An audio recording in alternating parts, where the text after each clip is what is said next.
Thank you, Pierre. Nora?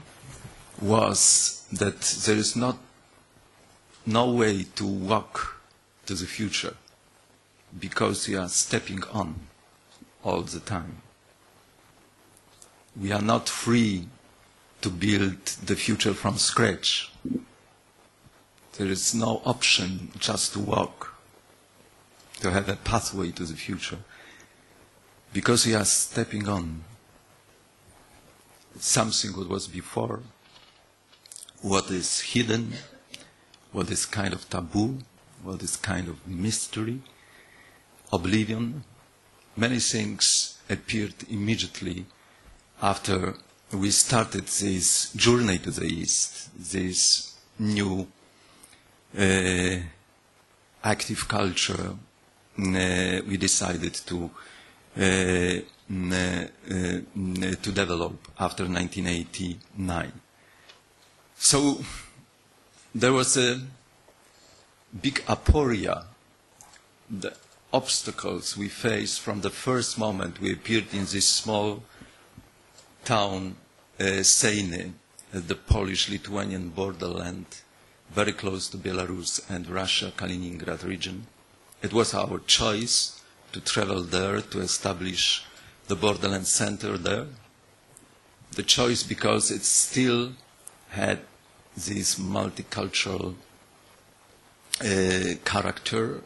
Also the Jewish community was perished, but the whole Jewish district miraculously survived. And so we revitalized the whole Jewish quarter in the very center of this town. Yeah. Former synagogue, yeshiva school, and gymnasium, Hebrew gymnasium. And it was, in fact, geographically, when you see the space of this town, from one side there was a Polish cultural house, from other angle was Lithuanian cultural house, there was a Russian old believers community very close, and the empty Jewish quarter in the very center of the town. And we decided to establish so-called borderland center, and the name of it is very significant, Pogranicze, which is something very important, also referring to the memory. You have in medicine concerning memory term borderline case, and very often our foundation name into English was translated Borderline Foundation. And I always try to explain, in contrary, we are the Borderland Foundation. So it shows you that from the very beginning we try to deal with something what is not separated, and with the border was not separating two or many parts from each other, but try to find a common land, a common roof, and I will say common memory for the community, for the place we decided to live, the borderland. Not easy job, because of memory, for the first time.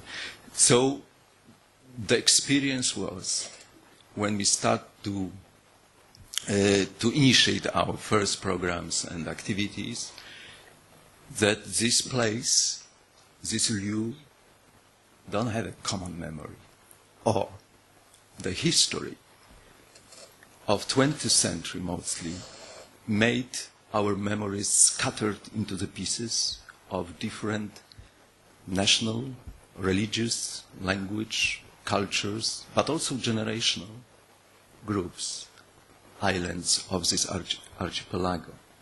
So it was like a broken mosaic of different separate pieces living apart from each other, without bridges, without the connections. And so we had minority groups, national minority groups, we had different culture houses, but people don't used to come from one to another, to be together under one roof. in this community. So imagine this Jewish quarter became for us a common space. We call it now Seine Agora, where all the people can meet under one roof. These living today in Seine, but also these who once used to live there, mostly Jewish community. And this bridge to the Jewish people, to Jewish memory, was one of our first challenge. And yesterday, when we had this amazing evening ceremony, I was so happy that in the audience were many families, or many, but at least few, of the people who were born in Seine and who are staying in touch all the time with us till today. Also, the beginnings were very difficult, and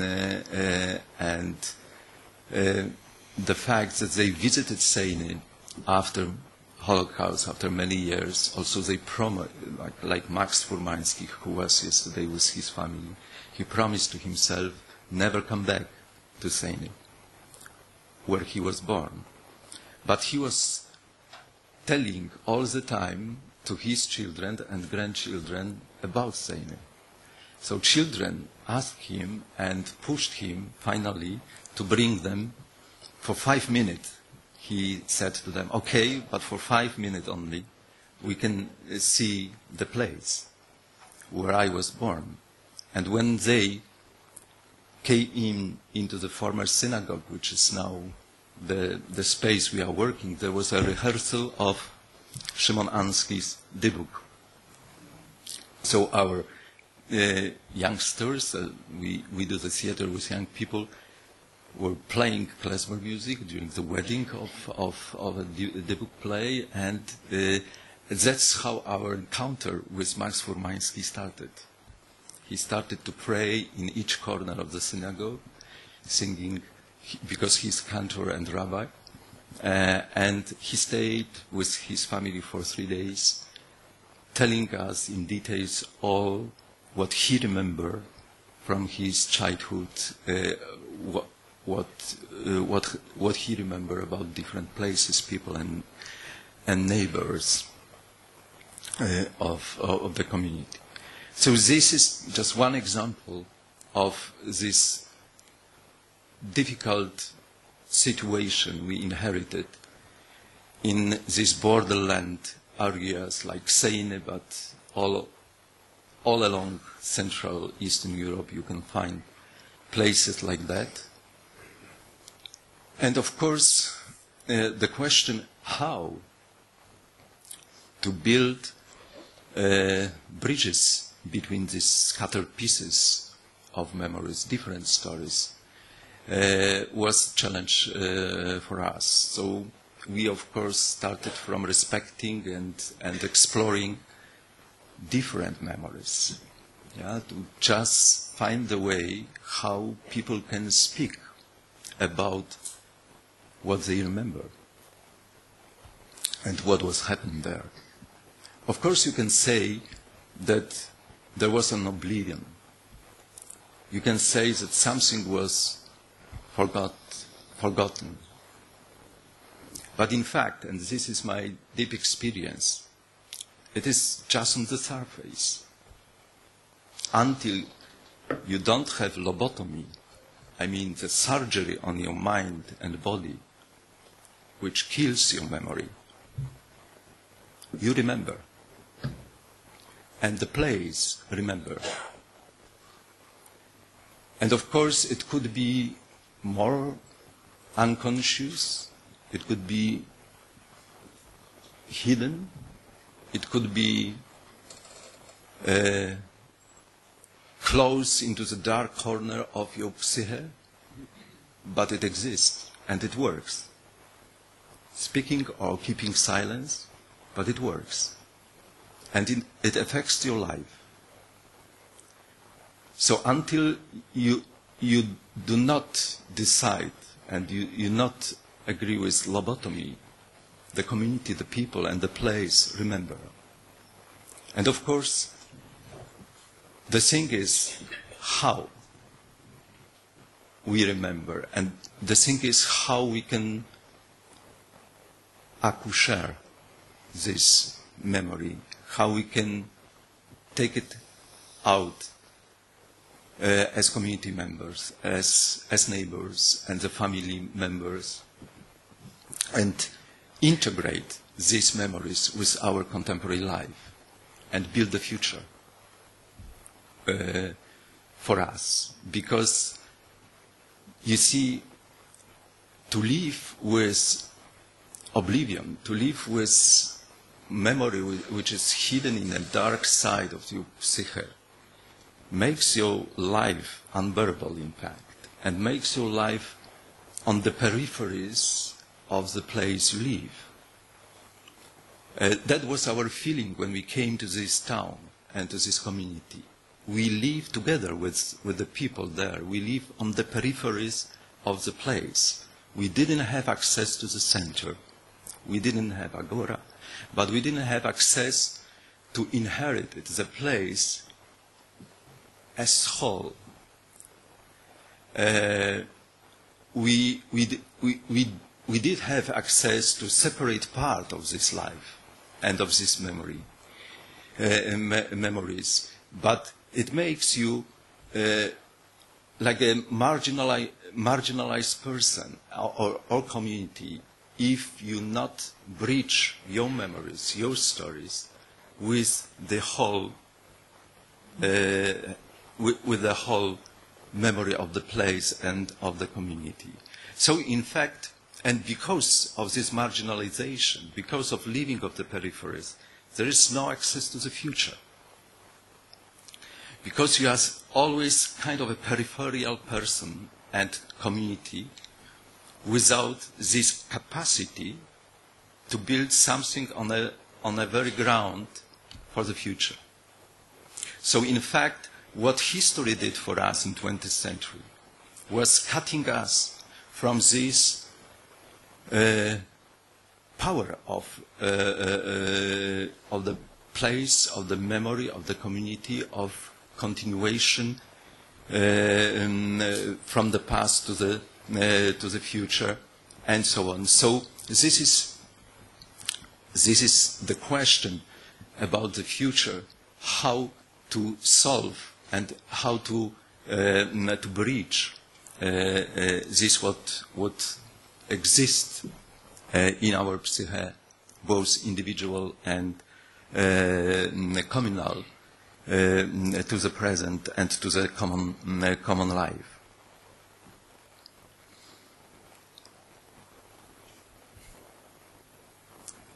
I'm saying about different cultural centers. I feel to be member of the movement we created in Poland after 1989.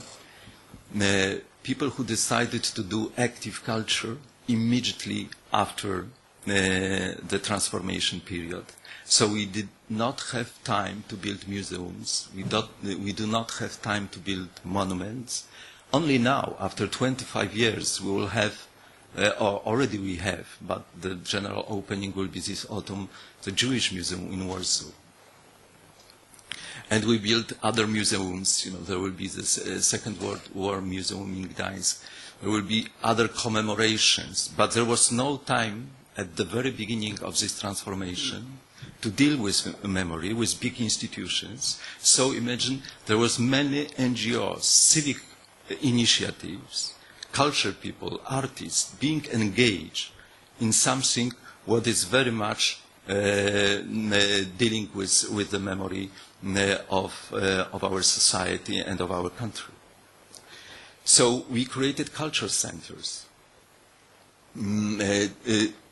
rooted in local communities. So there was, and still is, a very interesting center in Lublin, Grodzka Gate is called, dealing with such kind of work, also created by artists. We have a very significant initiative in Mazurian region, in Olsztyn, Borussia, mostly dealing with Polish-German borderlands. or Krzyżowa, a very significant place on Polish-German borderland connected with anti-fascist movement during Second World War. But it was from the beginning, it is an NGO, the foundation, doing this work, or the Center Karta in Warsaw, and, for example, Jewish Culture Festival in Krakow, which is not only culture festival, it's the whole institution of bridging us with the memory of Polish-Jewish relationships and so on. Different culture centers. We still have publishing house. We have culture magazines. We have schools for children. We have archives and libraries. We have theater or music activities.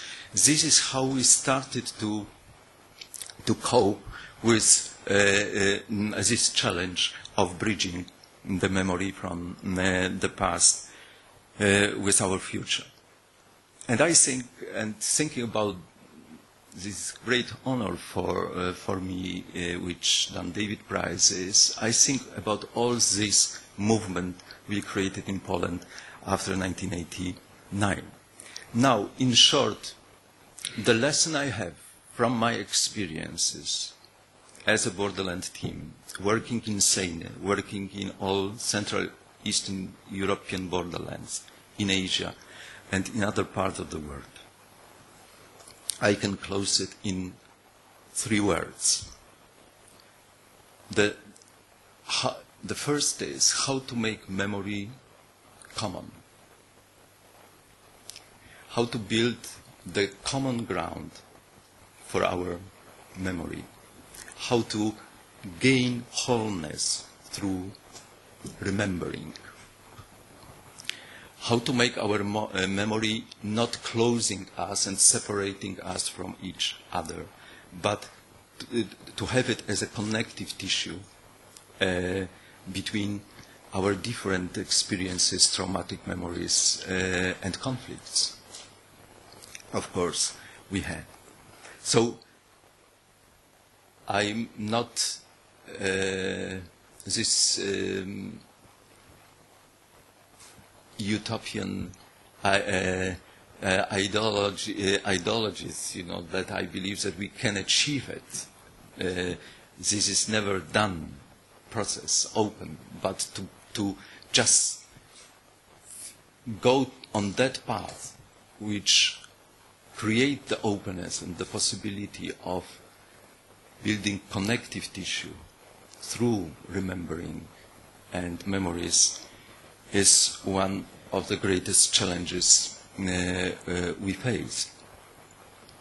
And why it is important, it's not only to give a justice to the past and to the past experience, but as I said to you, it's our password to the future.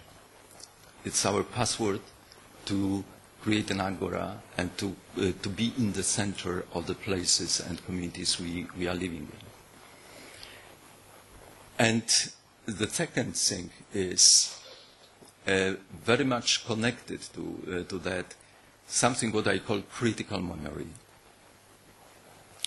We tend to have an apologetic attitude to our memories and to the past. We tend to celebrate our traumatic experiences. And a huge part of our work with memory is commemoration and kind of apologetic attitude to that, which is natural and all we should understand it. But without critical attitude to this dimension, so meaning that I can resign from my absolute truth about the past and about the commemoration, that I can give the place to other experiences and memories is crucial, and we can't do it without this critical, self-critical attitude. So that's why we in Borderland, a huge part of our work was a critical memory. It was very painful for Poles what we did, publishing, for example, Jan Gross's book Neighbors, and opening this debate about Poles being also persecutors during Holocaust time and in the history, countering this image we had from the centuries that we are always victims of history. But at the same time, we published books and initiated debate about our colonial past. Yeah? Books like Professor Daniel Beauvoir, who are very cruel and critical about the Polish presence on eastern borderlands in today's Ukraine, Belarus, and Lithuania.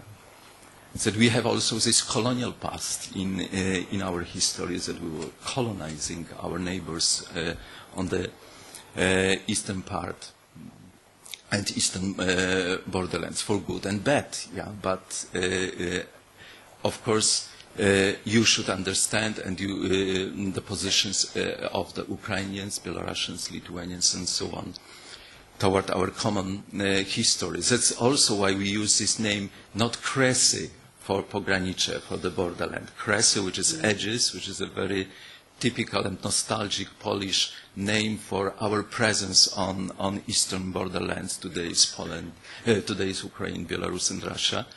But we use pogranicze, borderland, as something more partnership-oriented. Yes, Kresy is very paternalistic. It's referring to this colonial past, and Ukrainians, Belarusians don't like at all this word, of course. So to find a way how to be critical, self-critical in remembering, although and remembering that our history, our experience is very painful and traumatic, and we did not have time, because of communist time, for example, to properly commemorate and to express these pains, of course.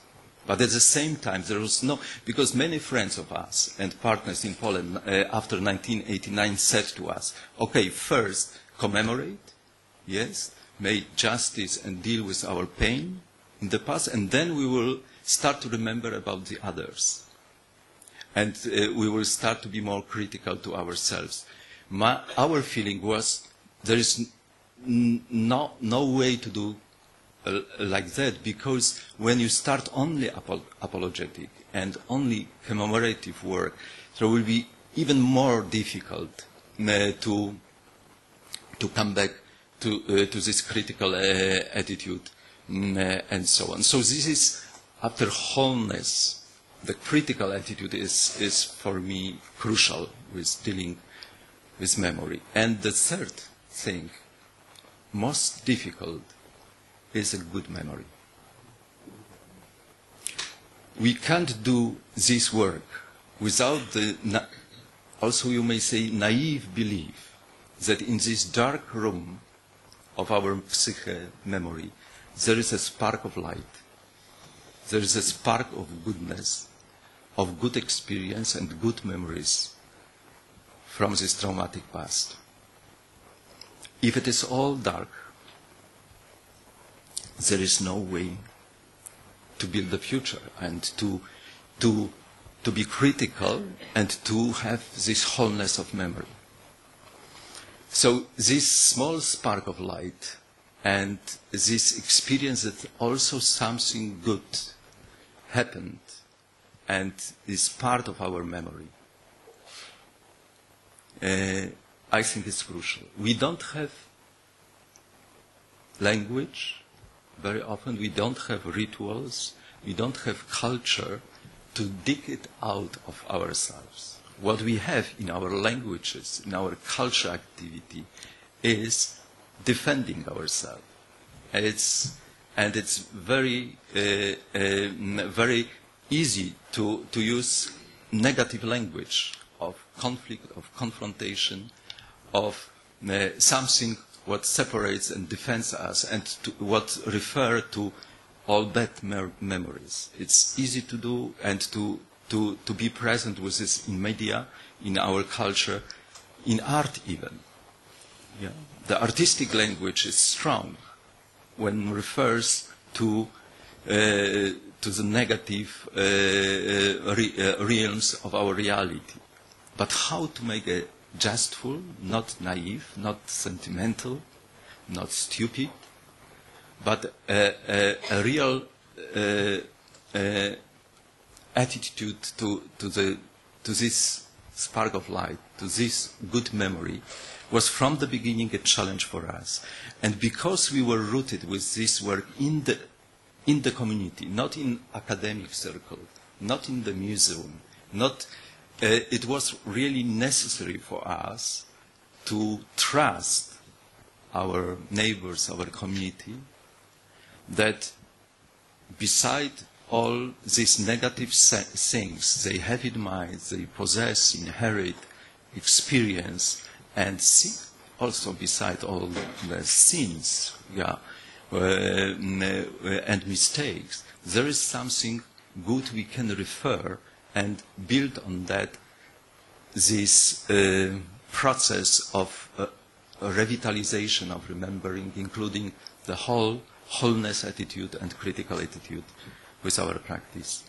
Thank you for your attention.